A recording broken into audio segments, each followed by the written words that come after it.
Kailangan mo munang malaman na may namumuong unos. At may mga sinungaling din sa mga kakampi mong handa kang traidorin.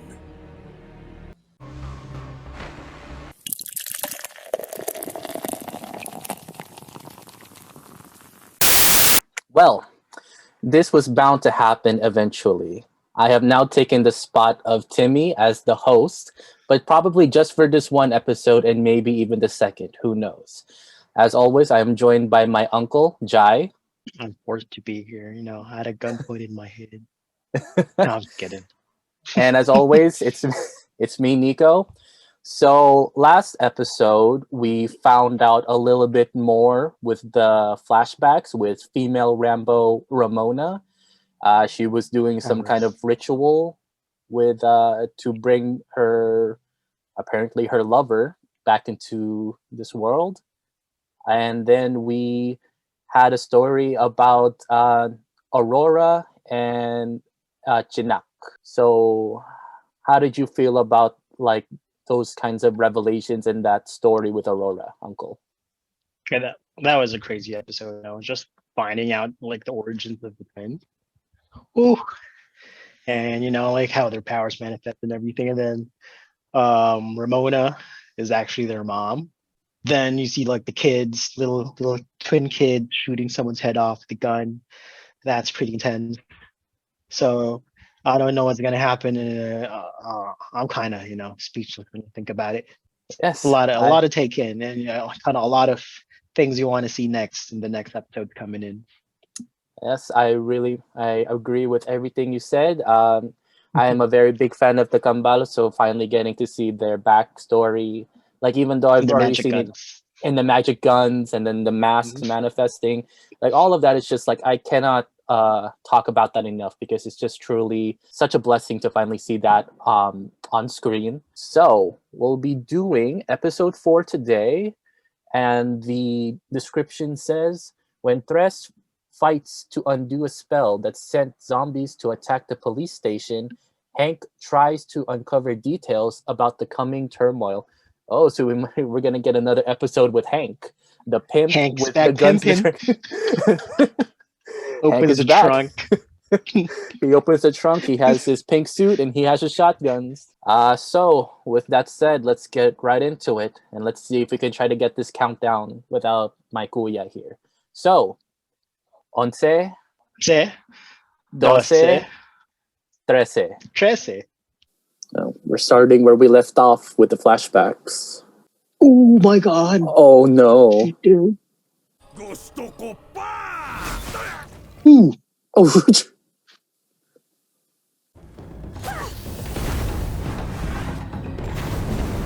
Oh my god. Boom. He's like, I got your back, kid, and starts shooting guns. While this kid has like a massive fire head beside her shooting fireballs. Oh wait. He stabbed someone? Oh, someone was invisible. Oh no. That's the dad. Oh man.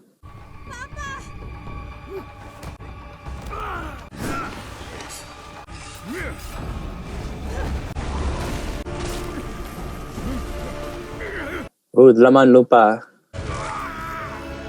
Like they're pretty clutch on a lot of things. Yeah, they're true MVPs.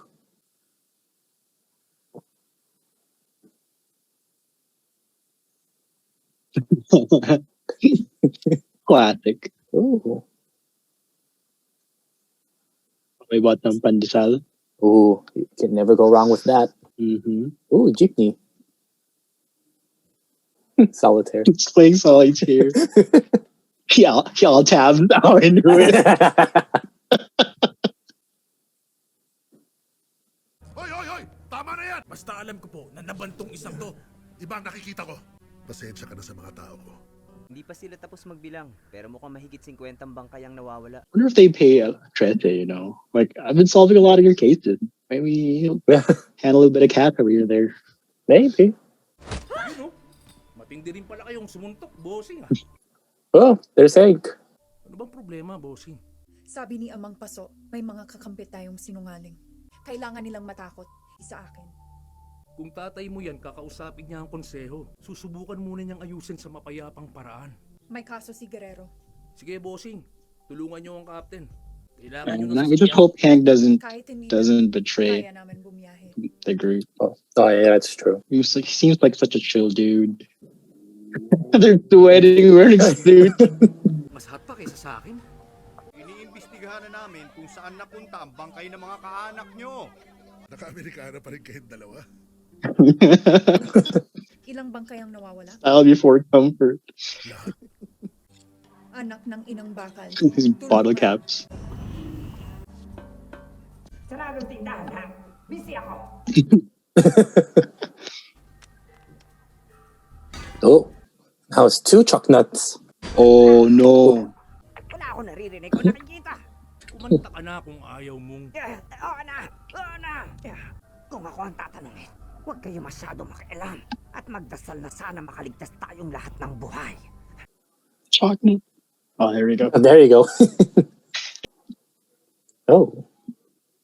Kind of reminds me like the divination rods where they have like these 2 sticks and they're trying to look for gold and stuff. Kumusta? Kumusta kayo, Emisario? Anong maipaglilingkod namin kay kamatayan? Mayroong mga kaluluwa na hindi pa lumululan sa aming tren tulad ng naitakda na. Bakit? Kailangan niyo pong tignan to. Oh. Oh my god.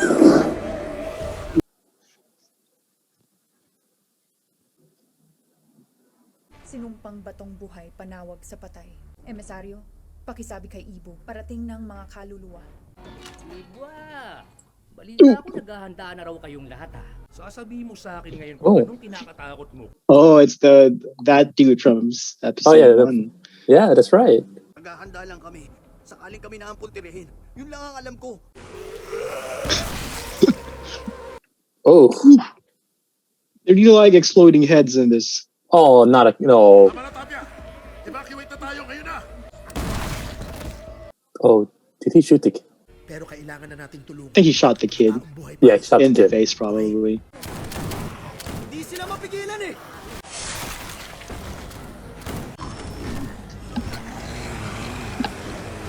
Oh, it's in the... Oh, what the heck? It's in the mute. Nasa loob ng dambuhan ng bangkay na buhay na gusto tayong patayin.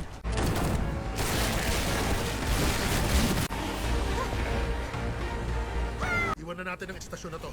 Siguradong wala na iwan? Yung hinuli lang namin na Sengo, hindi na po kailangan balikan yun. Ay! Baka kayo mapatay, Kap! Wala na namang bago ron, Tapia.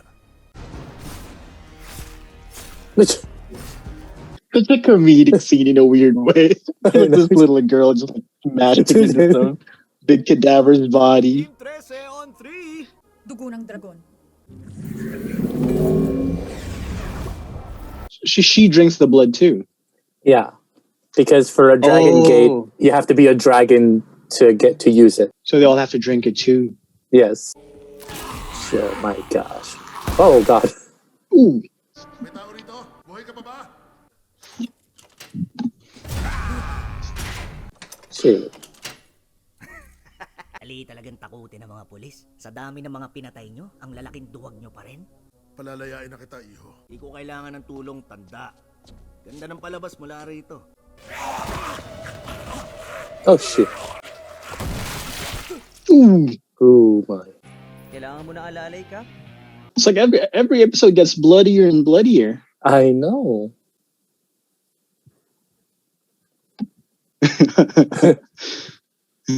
I wonder what happens if you throw up inside the gate itself. Oh, I'm pretty sure it would come out the other side too. Hindi na mapipigilan, Kap! Mamaya ka na magalit sa akin. Kakainin tayo ng mga yan kapag hindi pa tayo umalis dito. Wala namang mabait na pulis. Demonyo parak na bumaril sa kapatid ko noon. Dapat lang sa inyo to.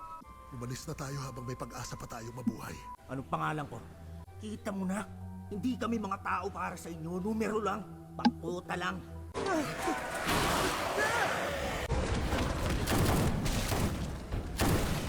Matatagalan tayo niyan. Tumabi muna kayo. Kumusta, Santelmo? Kamusta, Munting Trese? Laro tayo. Just burns everybody. Yep. Ito po ba yung ibig ninyong sabihin, Kap? Captain Guerrero, nasaktan ba kayo? Hindi, kailangan muna sila magbayad lahat. Kailangan wasakin ng bato. Sandali! Wala na tayong oras. Isang buhay lang kapalit ng marami, Captain. Pakiusap, Alexandra. Iligtas natin ang buhay na ito. So he swallowed the stone? Yeah, it's probably inside him. Marami pang iba. Mga taong katulad ng kapatid mo. Walang araw na hindi ko sila naiisip. Kaya kung ito na talaga ang katapusan natin, sabihin mo ang pangalan mo para hindi ka na rin mawala sa alaala ko. Raul Lazaro. Ibigay mo na ang bato.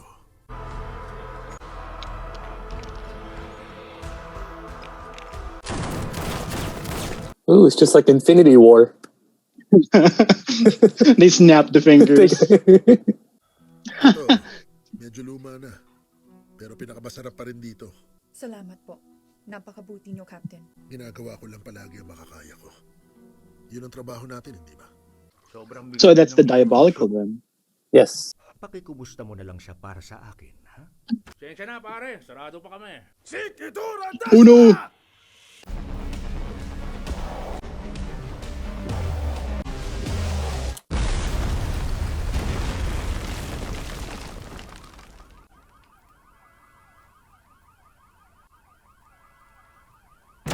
Oh, Well, that was a very intense episode as always, and it seems like it was more bloodier than the last. It's getting more brutal for every episode. This episode seemed more like it was more focused on Captain Guerrero. It seemed like he had like his very own episode dedicated to him, how he's trying to be like a better person and a better cop during the times when those two things are kind of scarce. It's kind of hits a little too close to home with how things are nowadays.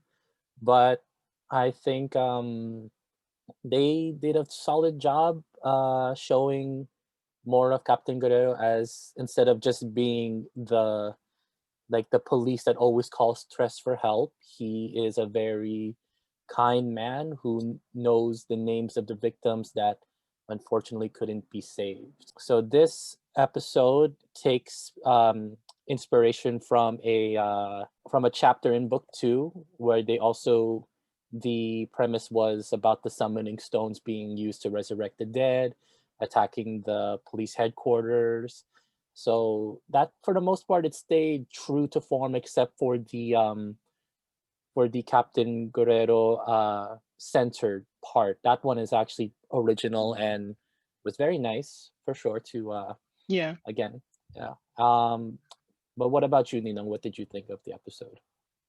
It's good because it kind of gave him some backstory for Captain Guerrero. Gives some character growth too. I think it did touch on some real points that's happening on in real life and different parts of the world too. You know how it happens sometimes. They see criminals as statistics and numbers and not actual people themselves. Yes. You know how some of the issues are. Like instead of rehabilitating them, reforming them, it's more of just adding in numbers, bringing in the money because putting them in jail and all that stuff. So it touches on some real life topics, which is nice. So they're also aware of what's happening in the real world. So it's not just a show that's trying to show like these monsters and everything. There's also a good thing to learn about this. Another part is, that was a very bloody episode. Captain Guerrero shot a kid's face. They didn't show it, but we know he shot we shot her in the face. And then we saw the San Telmo in action. That was pretty good. That was nice. Yes. We saw how I don't know, like they have kind of a weird relationship going on. Like I asked about this, like is he her guardian? Is he like a saint or whatever? And you said no, he's kind of like an ally. Yes. So he was like, so do you want to play? Like, yep, I'm gonna burn all these bodies. I'm gonna have some fun.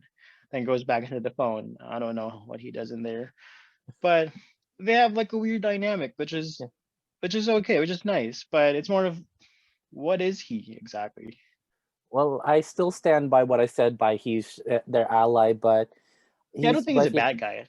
Well, yeah, he's not a bad guy, but so I can kind of say a little bit more about him. He really is kind of like one of Trese's very few friends. And it's kind of weird to call a a fire spirit a friend, but I only have to one each their own. friend. I only have He's a one friend. he's a floating head. But it was kind of cool. Like there was like this very small detail in the flashback, which we will cover in a few minutes, where one of his attacks is Tres in the flashback held 3 matches, and then Oh yeah. and then he sniffed up the matches like to Mm-hmm. breathe in, I guess, the fire, like even more fire to just Bring to me blow that out, fumes. yeah, to just like blow it out to the to the Mhm. Busao. Speaking of him, we get to see the flashback. We get to see now that unfortunately Ramona, female Oh, yeah, Rambo, she's dead. has She's been dead. killed, but Mhm. the Kambal, they were actually captured by the Talagbusao, and Yeah. Sergeant Guerrero, he was there protecting Tres, and it really also shows, how long he's really known the Tres family. He's Yeah, even the known the family. Kambal. He's known the Kambal when they were just boys. So it really shows Mhm. how deeply rooted he is into all of this. Because from from someone who is like he's kind of like Commissioner Gordon, like he's just like not Yeah. he's just not He's phased been by any of this anymore. Like he yeah. was like, oh, like we need help. He's been in the game for a long time. I'm really curious what's the flashback going to be for next episode, since now the Kambal don't have their mom and their dad. Mhm. Like even though I'm saying these because just to keep the video going, guys. Like I know what happened in the comics, but I really am curious to see how they did it in the show. We got to see a lot more spells. Again, to reiterate, the invisibility spell, the banishment spell. We got to see San Telmo a bit more. I'm not sure it's divination though, but just the whole bottle cap and string. Yeah, like the locator spell. Let's just Mhm. and And that locator spell is a lot better. and it's pretty interesting how she just uses something like a bottle cap, something very common, just to be the Mhm. the guiding tool to find the summoning stones. Yeah. And the most latest magical power or spell that she uses in her arsenal is the Dragon Gate. So yeah, a little backstory for the Dragon Gate, just in case people were curious. She had to carve out a symbol with her sigil, and like the main rule is only a dragon can use that gate, but they found some kind of loophole, if you will, where if you drink dragon's blood, it will allow you to pass through the gate. Towards the end, we get to see Hank was kind of doing his own thing, trying to find who this trying to figure out like information Fader for the is or coming what's going storm. on. He saw Nuno. He was very not nice to Nuno, but at least Rude. but at least he gave him 2 Give pieces of two chocolate. pieces. 2 pieces, More that's than better. one. There's more than one. And then we found Hank again back at the Diabolical, and he was with none other than the Amang Paso himself. And they were sharing a drink, and as he was trying to figure out again who is this liar. Yeah. And then all of a sudden, someone came in and unfortunately blew up the Diabolical. That Yeah. was definitely a twist for sure, a very shocking one. And he said some words too, like some Latin words, sequitur or something. Sequitur ad destra! Maybe he was sent by the Kulimlim, maybe, Yeah. or maybe by the Aswang, even though the And the Aswang thing said is, they're trying. Yes, go ahead. that kind of plays into real life too, like Yeah. full on suicide bomber style and everything. Yes. So that's kind of that's pretty intense if you think about it in Very, yes. like real life terms. And also something really nice, and I will do my best to describe it. For the most part, I will be referring to my ninong, as he has lived in the Philippines longer than I have. Was we got to see a little bit more of the, I guess, like, I don't want to say city life, but we got to see more of it with we got to see it with the jeepney. We got to see Captain Guerrero buying what we're assuming like is his pandesal. routine. Like his routine, Such it's a very just a quick add is like such a old person kind of routine that you see, or hear stories from. Sometimes they hear stories from Lolo, which is yeah, that's that. Lolo is your great granddad, right? My Lolo is your great granddad. Uh, yeah. Yeah, Yes. Yeah. yeah. So Ia's parents. Oh, So yes. Yeah.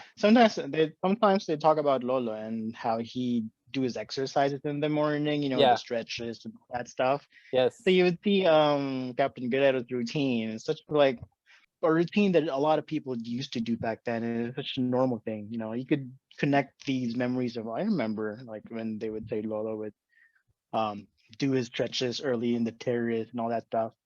So it is such a good semblance of what a normal person would do back at Yes. home. And then towards the end of the show, I believe they were getting taho from that. Yeah, they were getting taho. Taho, yeah. Mhm. So that was like pretty cool how, in the end you just see like everyone's getting a victory taho for a job well done. Just like how Kuya always mentions, he really appreciates how the animators and the producers really took the time to show the Philippine life, Yeah. Just a little like personal input is like when I first started going back home to the Philippines, specifically in 2012, it was my first time in over 8 years to see what it was like back home. And because I've lived in California for most of my life, I just unfortunately didn't get to learn much about my culture. And it was only through our recent trips that I get to understand not just the hardships, but also like the hidden beauty in Yeah. like going back home. Like I have yet to ride a jeepney as far as I am aware, even when I used to live in the Philippines. I was gonna ask you that. Like, have you tried one? Not yet. And I don't think so. I've only rode a trike. Like when I used to go to Okay. nursery, or when I go to church now. Like whenever I'm visiting, I take a trike. This show, it really I think it really hits a little bit more closer to Filipino Americans or those who immigrated here and don't really know much about their culture. This show is also kind of like a very nice gateway Yeah. into the life of the Philippines, with things such as the jeepney and the pandesal taho. Um, and I'm pretty sure in the next 3 episodes hopefully we get to see a lot more Yeah. little like honors and homages towards our very proud culture. I think we covered everything when it Yeah, I comes think pretty to much. Yeah. episode 4. It was a very very nice, again, I don't want to say subtle because like there was a bunch of zombies, but it was a little bit more tame because like for the most Yeah. part Trese was on the sideline like trying to find the summoning stones, while it was mostly Captain Guerrero being the main character for this episode.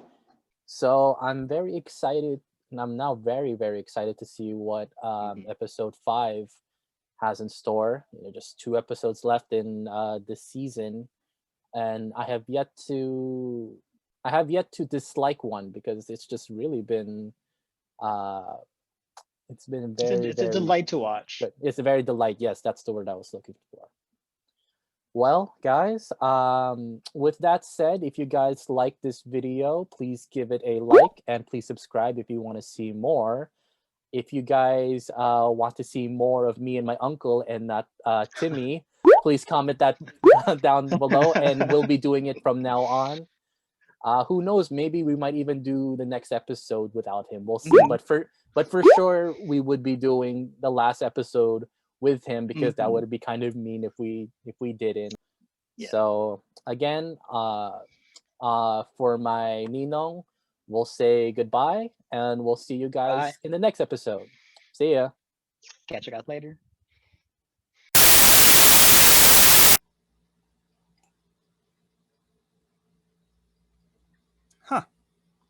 Nuno and Lamang Lupa, ladies and gents. Give them a round of applause, as those two really know what they're talking about. Right. I have a few thoughts. This was a very weird but entertaining episode. It was basically a Captain Guerrero centric episode where we actually met this person, this character, that he is actually probably the only decent cop left in this universe. Oh, and there's Tapia too. See, this guy is very decent. I mean, he wakes up in the morning, does his morning rituals. He even falls in line to get bread, pandesal. I mean, who does that? Have you ever seen a cop, falling in line and then actually buying stuff, actually paying for stuff? Anyway. And he rides the jeepney. Have you ever seen a police captain, riding a jeepney? Only in this universe. It's supernatural, anyways. And this goes to show that he's probably not the traitor that Amang Paso is talking about. After all what's happened in this episode, yeah, he's not a traitor. He's not gonna betray Alexandra. He's probably even going to die and, sacrifice himself for the greater good. But, he can't die. Commissioner Gordon never dies. Batman needs his Commissioner Gordon, just like Alexandra needs a Captain Guerrero. This whole bossing thing in Team Trese, Hank and the Kambal calling Alexandra bossing, and then the whole celebrating Team Trese style, it's completely unnecessary and so stupid. I don't like it. I'm not a fan. Is it because you want to make a more relatable dialogue? I guess it's that. I just don't, I don't feel it. It's not organic. It doesn't feel organic. Maybe it's just me, but I really hate those stuff, man. I really don't like it. I don't know, man. I just never bought into the whole new lingo stuff. I did say that in the first episode, it's kind of weird that they are using so much deep language, Filipino language. And then this one, they're actually talking like normally, but there's this, there's a disconnect. Just call her Alex. Alexandra, Alex, Trese. Lose the bossing. There's only two people who can get away with being called bossing: Vic Soto and Bruce Springsteen. Okay, so this is the most political episode to date, as they focus on the authorities. Except for Guerrero and Tapia, the police are portrayed as somewhat abusive of their power. Look, my reason kung bakit law enforcement are being portrayed negatively. And don't just chalk it up to being fictional or just simply stories needing antagonists. It's never that simple. So, okay, this concludes my thoughts for this episode. The actual and correct thoughts. So, this format will probably carry on to the next episode. Yep, less me, more of them. I know, such a tragedy. But hey, if you enjoyed this format, actually enjoyed it, do not rub it in. Just give us a thumbs up and subscribe if you haven't, because it really helps the channel a lot. So thanks for watching. I'll probably see you next time. Goodbye.